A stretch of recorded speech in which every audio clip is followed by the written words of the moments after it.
ನಡೆದ ರಾಜ್ಯ ಮಟ್ಟದ ಬಂಜಾರರ ಹೋರಾಟದಲ್ಲಿ ರಾಜ್ಯ ಸರ್ಕಾರಕ್ಕೆ ಬಿಸಿ ಮುಟ್ಟಿಸಿದ ಬಂಜಾರರ ಗಟ್ಟಿಗಿತ್ತಿ ಎಂದೇ ಹೆಸರಾಂಕಿತರಾದ ದುರ್ಗದ ಓಬವ್ವನ ತರ ಸ್ವತಂತ್ರ ಉದ್ಯಾನವನ ಬೆಂಗಳೂರಿನಲ್ಲಿ ತನ್ನ ಜನಾಂಗದಗೋಸ್ಕರ ನನ್ನ ಸಾವು ಅರ್ಥಪೂರ್ಣವಾಗಿ ಆಗಲೆಂದು ನನ್ನ ಜನಾಂಗಕ್ಕೆ ನನ್ನ ಸಾವು ಕೊಡಲು ಸಿದ್ಧ ಎಂದು ಸ್ವಯಂ ಪ್ರೇರಿತವಾಗಿ ತನ್ನ ಮೈ ಮೇಲೆ ಡೀಸೆಲ್ ಸುರಿದುಕೊಂಡು ಆತ್ಮಹತ್ಯೆಗೆ ಯತ್ನಿಸಿದ ಬಂಜಾರರ ಗಟ್ಟಿಗಿತ್ತಿ ಎಂದು ಹೆಸರಾಂಕಿತನಾದ ವೀಣಾಬಾಯಿಯವರಿಗೆ ವಿಜಯನಗರ ಜಿಲ್ಲೆಯಿಂದ ಶಿವಕುಮಾರ್, ವೆಂಕಟೇಶ್, ರಾಮು, ಮಂಜು ಎಲ್ಲ AIBS ಸದಸ್ಯರು ಮತ್ತು ಅಧ್ಯಕ್ಷರು ಎಲ್ಲ ಹಿತೈಷಿಗಳು ಬಂದು ಅಕ್ಕನವರಿಗೆ ಸಾಂತ್ವನ ಹೇಳಿ, ನಿಮ್ಮ ಜೊತೆಗೆ ನಾವಿದ್ದೀವಿ, ನಿಮಗೇನೇ ಆದ್ರೂ ನಾವು ಬಿಡಲ್ಲ, ನೀವು ಕೇವಲ ನಮಗೆ ಮಾತ್ರ ಸೀಮಿತ ಅಲ್ಲ, ನಮ್ಮ ಇಡೀ ಬಂಜಾರ ಜನಾಂಗಕ್ಕೆ ನೀವು ಒಂದು ಶಕ್ತಿ.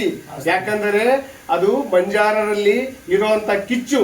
ನಮ್ಮಲ್ಲಿ ಒಂದು ಮಾತಿದೆ, ಹೆಣ್ಣು ಮಕ್ಕಳು ಏನಾದ್ರೂ ನಾವು ಹೊರಗಡೆ ಬಂದು ನಿಂತ್ರೆ ಯಾರಿಗೂ ಹೆದರಲ್ಲ ಸ್ವಾಮಿ, ಬಗ್ಗಲ್ಲ ಜಗ್ಗಲ್ಲ. ಹಾಗಾಗಿ ಅಕ್ಕ ನೀವು ಒಬ್ಬರೇ ಇಲ್ಲ, ನಿಮ್ಮ ಆರೋಗ್ಯಕ್ಕಾಗ್ಲಿ, ನಿಮ್ಮ ಕುಟುಂಬಕ್ಕಾಗ್ಲಿ ನಿಮ್ಮ ಜೊತೆ ನಾವು ಇದೀವಿ, ನೀವು ಕುಗ್ಗದಿರಿ. ಇಡೀ ರಾಜ್ಯದ ಮೂಲೆ ಮೂಲೆಯಿಂದ ಇವತ್ತು ನಿಮ್ಮನ್ನೇನು ಮನೆಗೆ ಬಂದು ಸಂತೈಸ್ತಿದ್ದಾರೆ, ನೀವು ಕೂಡ ಧೈರ್ಯಗೊಂದದೆ.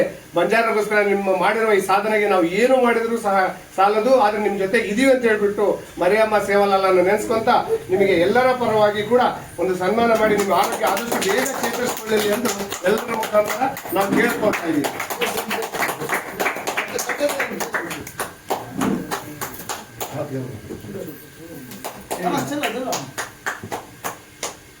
बोलो सेवालाल महाराज की जय, बोलो मरियम्मा याड़ी की जय, बोलो रामराव